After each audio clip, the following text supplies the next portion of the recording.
We are lucky enough to be joined by rugby winger legend Claudia MacDonald, who has 32 caps for England. Am I correct in saying, Claudia? Yeah, that's about right. Yeah, about right. Yeah, okay, cool. Currently playing club rugby for Exeter, but at the minute, unfortunately, out a little bit injured, but we'll dig into that a little bit later. So you've literally just come back from holiday. How was it? Yeah, it was fabulous, thank you. Yeah, had a really nice time. Just we were over in Rhodes in Greece, so a lot of sunshine, still a bit of running and bits and pieces because you still got loads of training to do. But yeah, just had a really lovely time. Of course, you were running. Yeah, I can imagine that completely with that. But back into the rugby side of things. So last week I interviewed Kim Oliver, who I've known since I was 16 years old, went to rugby academy with her, played alongside her, etc. Now, for you, you're just a baby, I'm going to call you, so I'm not going to call myself old, I'm going to call you young. But you started playing after I'd retired, so never got the chance to play alongside you, but have got to commentate on some of your amazing runs and tries. So talk me through how many how many tries you have for England and your favourite one. I actually cannot remember how many tries I've scored. I don't. It's not something I count or look at or remember. But oh God, favorite one. Favorite one is probably that first one at the World Cup against Fiji because it was the World Cup. So I think also it was quite funny after the game. Scars was because I think we were a little bit rusty and all over the place, and Scars after the game was like that was kind of what she expected of the team because it was a World Cup and it was such a huge occasion, which is quite interesting because I don't think I quite grasped that that was going to be the case. But obviously, you're playing a World Cup first round, and probably before that game, I didn't expect. Well, I certainly didn't expect you playing on the wing because I thought I was in the squad as a scrum half. So to be starting on the wing was like incredible, such a just amazing opportunity. And I just loved every second of it. Yeah, so to get that first try in such a battle of a game as well was just, yeah, amazing. Yeah, and because I remember watching it and it was so tight. And I think everyone was like, oh, like, and you ended up finishing comfortably. Like it was an easy win for you guys. But the first 20, sort of 30 minutes did look quite tight. So scoring tries like that, like so important. And you did look like rapid when you just like had that extra gear. But yeah, that's the least winger thing I've ever heard anyone say. I don't know how many tries I've scored because trust me, like wingers know. Like, although Claire Thomas, she always credits me with more tries than I have, and I have to say to her, I'm like, no, it's like 44, and she always says it's more, and I'm like, it's not. But yes, I want to be humble with it, but get it No, right. Yeah. Yeah. that was so funny. No, I have no idea. I actually have no idea. I know I've scored because I got a bottle of prosecco recently. I know I've scored 100 points for Chiefs, so that must be Oh, 20 tries, cute. Yes. or that happened at some point. So, Yeah. um, I know. Clea and I both got it at the same time. We both got given a bottle of prosecco to celebrate both having scored 100 points, which seems a little unfair since she's a hooker and I'm a winger. But you know, that's how it Yes, is. but she doesn't play like a hooker. I've seen She her make shouldn't be line scoring break. as many tries as I am. Yeah, but the line breaks she makes are Yeah. pretty like she could have a little stint on the wing herself, I'm sure. So yeah, like that's decent. Oh, that's cool then. Like that's a high try scoring couple right there. That's power couple there. Yeah. So as I mentioned, we don't know each other all that well apart from behind the screen from my side, just talking about how great you are. So I did some stalking and found out you're quite an interesting person, which you're very humble. So I'm sure you're going, no, I'm not, but very interesting. Degree in economics, which is quite rare, I'd say, in the rugby crowd that we have. Scuba diving, which is very, very cool and interesting. And then a real passion for climate change and environmental issues as well. So yeah, any other hidden secrets, talents that you have? I've probably maybe a few, maybe none. I don't know what you consider a talent. The bar's No, low. I It's guess fine. Yeah. yeah. I think economics is a little bit different, isn't it? I just I actually really enjoyed school. I was very mathsy.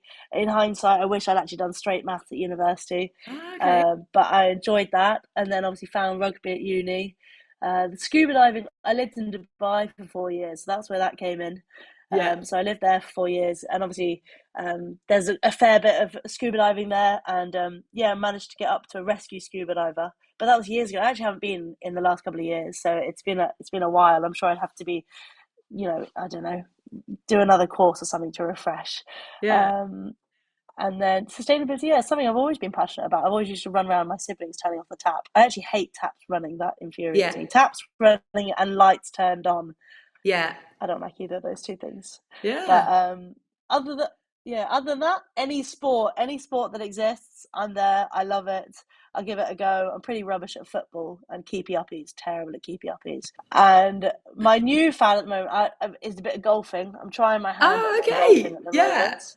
Yeah. Um, it's really, really test the patience, which is not something I have an abundance of. Yeah. So, and See, like, I think you yeah. have to have a fair amount of decorum on a golf course. It's not acceptable to be like, I'm throwing golf clubs, which is what I want to do. So, do you It's know what? certainly Yeah. testing me. So that's the first thing I can resonate with. So when you were saying about the like scuba diving, I'm terrified of sharks. There is no way I'd do anything like that. When you said maths, my maths is like dreadful. Like when I count tries, I'm like, right, okay, I'm literally like doing it on my hands. But golf, I did try and get into, and you're right, I want to smash the golf club when I like don't hit it right. So it's a very patient, tactical game, and I want to be good at it immediately, and I'm not. So yes, that one I can resonate the anger. Yeah, Yeah, it's quite yeah. humbling, really. You think you're sort of pretty coordinated, and then golf tells you you are not coordinated at all. Well, But it's the inconsistency. You hit one, and like my problem is, I'll hit like one good one, and then I'm like, right, I'm amazing at golf, and then like, the next one is like not as good, and I'm like, but why not? And you can't. Whereas in rugby, you know, if you like footwork or you've done handoff, like you get where you've gone wrong, or if you've not got your positioning in. So yeah, that's something that I need to get some patience for. Like, but yeah, we're trying. it's probably it'll be hours though, won't it? I mean, the number of hours you spent playing rugby versus the Yeah, number of hours playing golf. But yeah, it is. It's a lot of fun though. I enjoy it when yeah. I'm doing all right at it. Stuff. And then love a bit of golf chat, but back to rugby. Playing Yeah. your club rugby at Exeter last season, not where a lot of people would have expected Exeter to finish, but you did obviously have a lot of players leave. What was your experience of last season? Yeah, I think I think we weren't overly happy with how we finished the season. I think when you sort of come into a new season, it takes time for you to sort of gel and build. And I think you're constantly sort of telling a story through your season of like how you're going, how much you're like improving as a squad. And I think perhaps we didn't improve as much as we wanted to improve as the season went on. I think we didn't become, because at the beginning of the season, you're introducing new players, you've potentially got some new moves, we had a new coach, and everything's sort of all coming together, and it's like pieces of a puzzle, and you're trying to, or like building blocks, and you're sort of putting these building blocks in place, and each time you go through a game, you go through a training week, you want to be building more into that so that by the end of the season, you're a very cohesive unit. And I think perhaps last season we didn't quite achieve that to the level that we wanted to, and we didn't quite finish the season as cohesive and as good really as we wanted to be. So I think this season it's about how quickly we can make that happen. So how quickly can we integrate new players? How quickly can we get to know each other on and off the pitch? And and how quickly can we get into the same mindset as each other as to how we want to play, where people are going to be, so that rugby becomes a little bit more instinctive as opposed to planned, perhaps, because a player's going to be there, or they're going to run this Yeah. certain line. So I guess that's kind of when sport becomes a bit more like art, isn't it? Where it's kind of instinctive and fun as opposed to like rigid and clunky. Yeah, well, because one of the things I used to love about watching Exeter the season before last was how quickly you got it to your wingers, and they'd just be like, get them the ball in space, have a go, and then you'd play off that, and you had an incredible pack as well, which is what you did play a really exciting brand of rugby. So I guess with some of your players that have moved on, it's now people stepping up and getting that back together.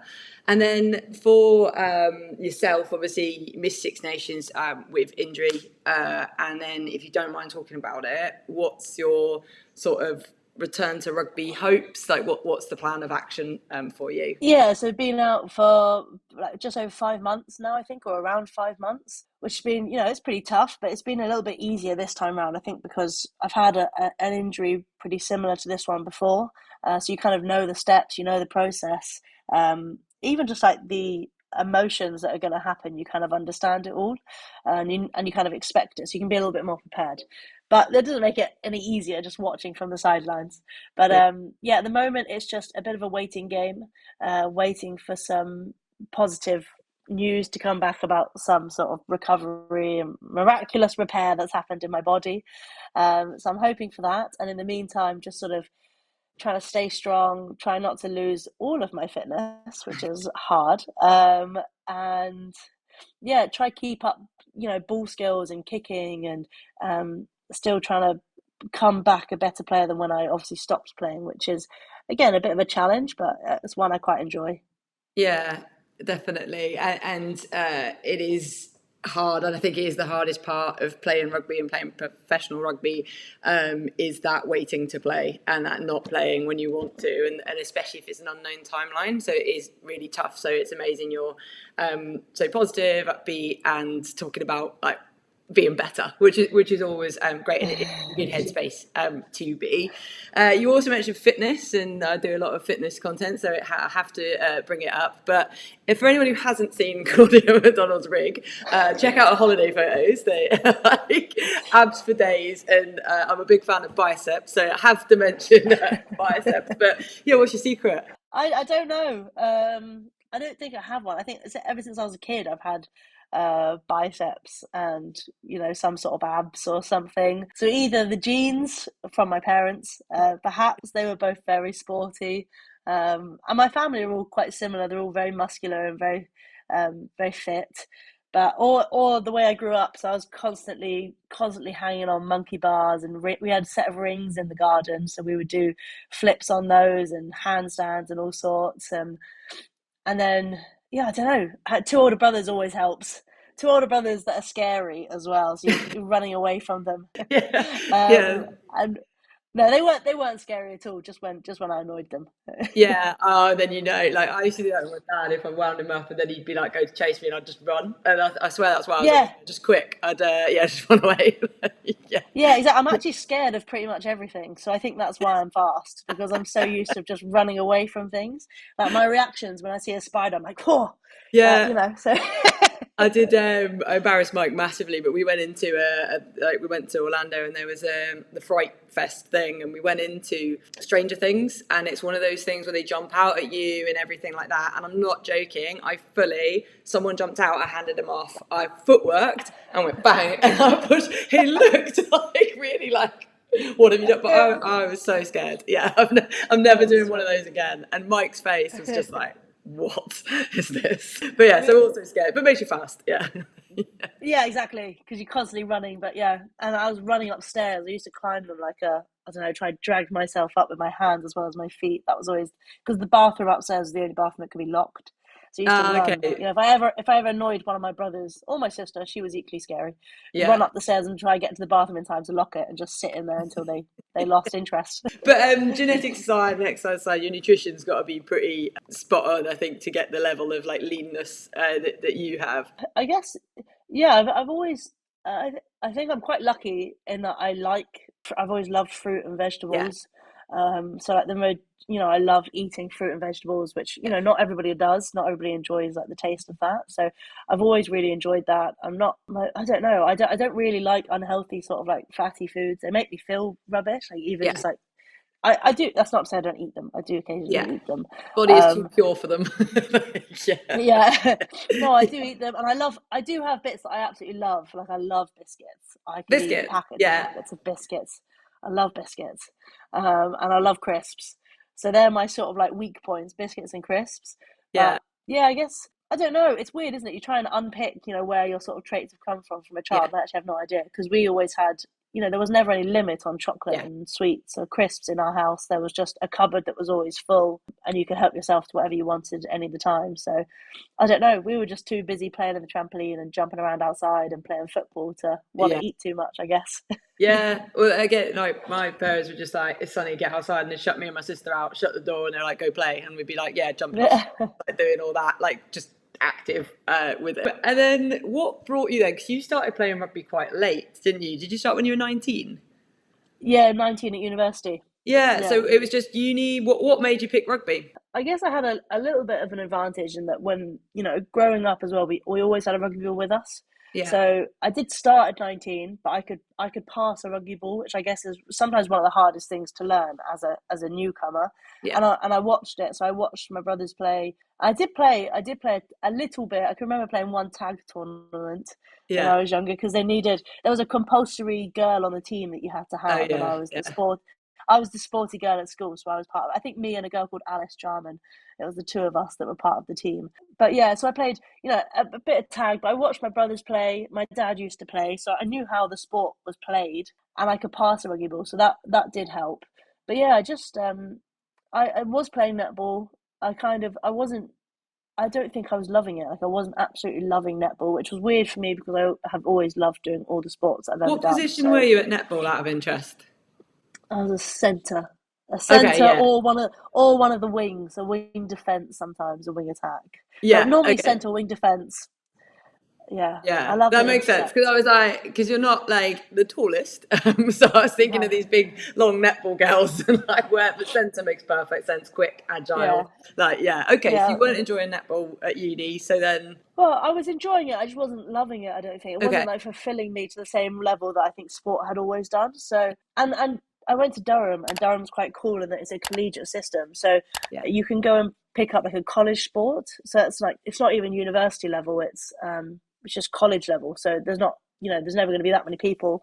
And I went down to a college session, I think on a Monday night or so, and I just loved it. And I had all these like stereotypical views in my head of how it was going to be, and who the people were that were going to be playing rugby, because that's what I'd been told was the case from when I was a yeah, child. And I just went down and I was like, this is just really nice normal people, and I loved it. And I the captain of the college team said I could come to the university session the following day, so the following yeah, day I went to the uni session. And then I don't think I ever missed a session after that. Yeah, absolutely loved it. Got on really well with the girls, and yeah, I just enjoyed the freedom of it. I think, yeah. you could do pretty much anything. So yeah, I And stuck it's with it. like it's a nice, unique story, really, because like back when I was playing, it was quite common that girls started at uni or they started much later, and it was only the anomalies like Nolly that maybe started as a kid and did younger and things. But nowadays, girls are starting much earlier. So for you to start so late and still make it to England, I think it's an incredible story because now a lot of people are impressing at like England under like 20s or the age groups and going through. So did you ever expect in your first session that you might end up playing for England? No, not at all. No, not at all. Although I wanted to. So it's not that I wanted to play for England in rugby, but I Yeah, wanted to, go to the highest level that I could in yeah, sport. And I knew I wanted to do that. And then, yeah, rugby just became the thing that I was like, well, actually, I think it was in my third year where the girls were like, I think you could play for England one day. And that just seems so ludicrous and like ridiculous thing to yeah, suggest. But yeah, cool. In hindsight, very cool. I actually, talk about tries before, I do remember one game, because in my first year I played for the second team, and I yeah, played 13, and I scored 10 tries in one game. And because I'm actually a winger that was playing at 13, yeah, so no one outside me got the ball, and I probably would just run sideways until I found the edge and then run straight and score the try. So yeah, sorry to any 15s and wingers that I played with at university. It must have yeah, been miserable. But yeah, and I did score 10, and then the girls in the first team, who I thought was uber cool because they were the first team girls, and yeah. there was a lot of like masters and PhD students, so they were also older than me, and yeah, it's classic uni, isn't it? They're like, now you have to do a lap naked. Oh God, okay, that's stressful. Yeah, like, yeah. You're like, I'll just I get don't my think six pack out. I know. I was Yeah. like, I don't think I did it, to be honest. Boring, No, but yeah, yeah. But no, I do remember that game because I was like, and they were like, "Oh, come on, you need to at least be playing yeah, first team." yeah. But I was but there's actually loads of girls now in the Prem playing in the Prem that I play with at university, which is quite cool. So, like Cool. Corrine Grant, Yeah. me and her played at Durham together for a couple of years. Oh, that's a Um, savage, like for the yeah, which was opposition. cool. Yeah. Yeah, which was cool. There's a few of them, like Beth Blacklock. She Yeah. played 10 at uni with me, and yeah, it's quite nice to now see people playing in the Premiership, which is cool. Yeah, and again, how far it's sort of come now that uni rugby is like decent standard. Because when I was playing, like this is how like not good a level it was back then. I was to fly half, and if you've ever seen me pass or kick or do anything, you'll know I shouldn't be anywhere near the 10 shirt. This is the only time I've scored 10 in a game, and it was because I played fly half, and I just get it. Step. Yeah. Yeah. But they actually, I did feel sorry for them. They didn't mind. They were like, "Nah, go. We want to win." So I was like, "All right, cool." Yeah, But funny. next year, then, so going a little bit more focused in on World Cup in England. England historically have struggled in finals against New Zealand. It's just been something that holds over them. And even though you beat them in 2021 by 50 points, the next year in the World Cup, when it came to finals time, they just know how to win finals. Same in 2010, we beat them easily the year before. They beat us in the final, and it's just that pattern. So for and 2017 as well. So for you guys next year, World Cup year, where do you think the focus is going to lie, and what do you think England's chances are? I mean, obviously it's a home World Cup, isn't it? So I mean, everybody knows what we're aiming for. Yeah, I think that's pretty obvious that. But having said that, I think that's what every country wants. You know, every country obviously wants to win the World Cup. Like that's simple, it's obvious. So I think yeah, that's certainly what we're hoping to achieve. But I think the most important thing for us, I think what's been really nice is since Mitch has come in, his focus, and I think it was actually he said one line in a meeting, and he said, if you're not making mistakes in training, what's the point in training? yeah, And it was like I think a load of us came out of that meeting having not ever been told that before, and just feeling so much relief and trust, I guess, in the yeah, management that we're gonna take us to this home World Cup. And I think he's been absolutely amazing. I don't have anything but compliments for Mitch. I think he's been brilliant in the environment, and he's really embraced it. And I think he challenges everybody, and he'll call you out and make sure that you're trying as hard as you possibly can. I think that's his key thing. As long as you're trying hard, he doesn't mind if you make mistakes, yeah, because you have to make mistakes and you have to learn. And I think that's the most important thing going into this World Cup, is that we have to use every opportunity that we have to learn more about ourselves and what yeah, we're capable of doing. I think sometimes you can get caught in, well, this is what we have, these are the tools we have, this is what we can do on the pitch. Let's get brilliant at doing these things. Whereas I think sometimes you panic as well. You're like, oh, well, we've only got 10 games, which is, I don't even know if we have that many before the World Cup, which actually, when you talk about it like that, is yeah, crazy, because what you've got 5, 10, maybe 12 with yeah, 2 warm up games, but in 12 games time, you're playing a World Cup opener, yeah, um, which when you think of it like that is quite intimidating, quite scary, and you think, God, we don't have any time to learn and to develop and to grow. But then when you put it in terms of time that you have, we have we have over a year, which is yeah, loads of time to grow. And I think that's our focus, and I'm really pleased that is our focus. It's about how good can we get at however many things that we can be good at. So we don't have to be amazing at it now. How yeah, can we get better at it so that we have it as another tool for the World Cup? So yeah. I think, yeah, I think hopefully, and I think we've seen it already, but hopefully what we'll see going forward is a more diversified England with more players that are all capable of that starting shirt and capable of a bench spot, and more strings to the bow of how we can play and how we can break down opposition. So I think under the guidance of the new coaches, I think it's a really exciting prospect, and Yeah, we're gonna be in a really good place for this coming World Cup. yeah, and I think that's completely it. That diverse squad of like not just being good at what you're good at, and then if something goes wrong, then what do you have? What's the time B? Whereas actually having players, as you said, that can do everything, really key into that. I'm excited. I'm really excited, and I think that for 2022 there was a lot of you in that World Cup where it was your first loss in an England shirt, which is an incredible, because you'd had such a good winning streak. You'd had 30 wins in a row as a squad. So players like Ellie Kildan, for example, hadn't lost in an England shirt, and her first loss is a World Cup final. Now that is Yeah. I remember, I've lost 2 Sevens World Cup, lost in 2010, and the feeling just sits with you, and it is a horror. And for that to be your first loss as well, I think is quite something. So going into this one, you've all got that experience and know how to deal with it, I think. So you're going to be in a stronger position. So that's just my thoughts on it. Because 2010, we a lot of us as a squad went on, and then 2014 together, we were like, we don't want to lose again. So it's sort of that kind of vibe maybe for you guys having the experience. Yeah, I think I was involved in that. It was a summer tour to San Diego 2019, and we lost to New Zealand then. And I played on the wing in that game as well. And yeah, that was tough. So I was I was actually a part of the games either side of the winning streak. Okay, yes. So it's you, yeah. Like, Yeah, there's a maybe theme. maybe it's me. Yeah. Okay, yeah, Um, yeah. but yeah, but I think I can remember Bots. I think it was Bots at some point saying she'd in the last like it was when Saracens were doing really well as well. And Yes, yeah, I actually don't think Bots had lost a game in like 3 years or yeah, 2 or 3 years, something like that, because Saris hadn't lost a game and England hadn't lost a game. yeah, She'd never experienced loss, which is just, I mean, it's mad. I mean, incredible, for yes, Saracens and for England to be doing so well. But yeah, I actually do think that losing is really important, 100%, um, 100%. because you focus so much on like what you can do better. And I think when you underperform, and I think also at England we do this. So when we underperform, like, we're very critical on ourselves anyway.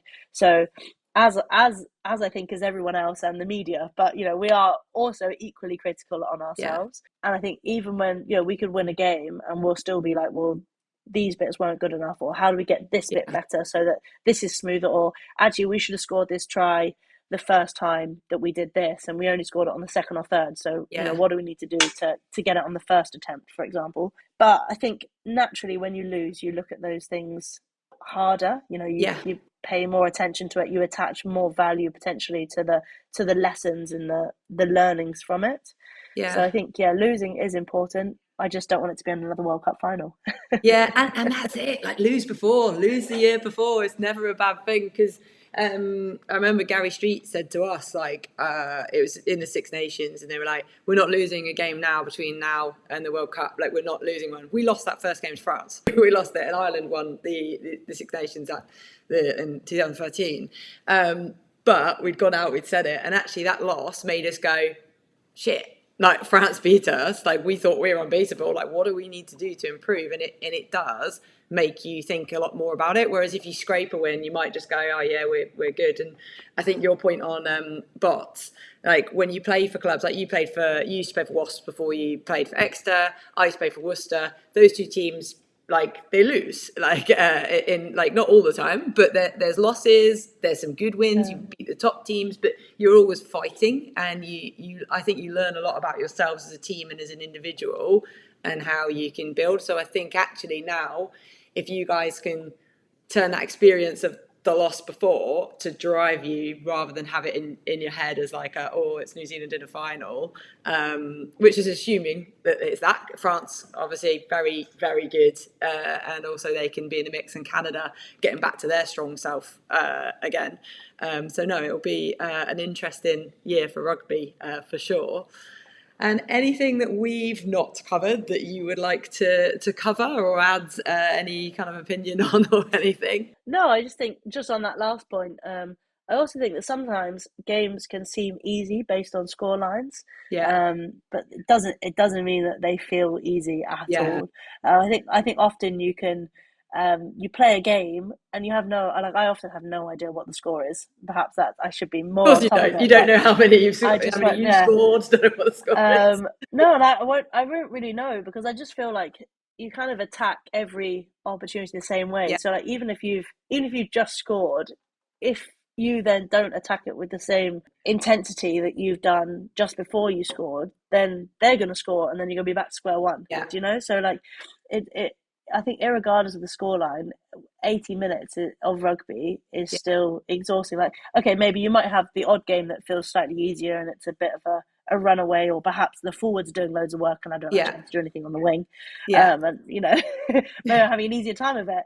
But yeah, I think and very close games as well. I think they're very exciting. Like when I yeah. think about those sorts of games, like the Canada semi-final game. Oh my That was goodness me, insane. That was such a good game. uh, it was I think I almost cried more after that game than I did after the final game. You know, I'm the not different surprised. tears. I was like relieved, exhausted. Yeah, Yeah, it was almost like, you know, when it comes to a final, we were devastated, don't get me wrong, and devastated for a long time afterwards. But, you know, it's one game, yeah, whereas that semi-final was whether we got to a final. And almost yeah, that's almost more important. Like you have to be in the final to at least yeah, have a fighting chance. Whereas if we hadn't got to that final, oh, I think we would have just been like even more broken, you know, because yeah. that was never part of the plan. Not It's that losing was ever part of the plan, but that's just, you it's the know, one final. game can go. Yeah, Yeah, it's the final. Things happen in the final. and it was at one point I was like, no, like England they're gonna beat Canada. Of course they are. Because I was doing the comms for Five Live, and I was like, I was very chill. I was very relaxed the whole way, and it was only right towards the end where I was like, are England going to do it? I was like, surely they are. Yeah. And it was that sudden moment. And we had it in 2014 again. Like we drew with Canada. If they'd have beat us in the pool games, we were out. We don't go through. Like we don't even make a Yeah. semis.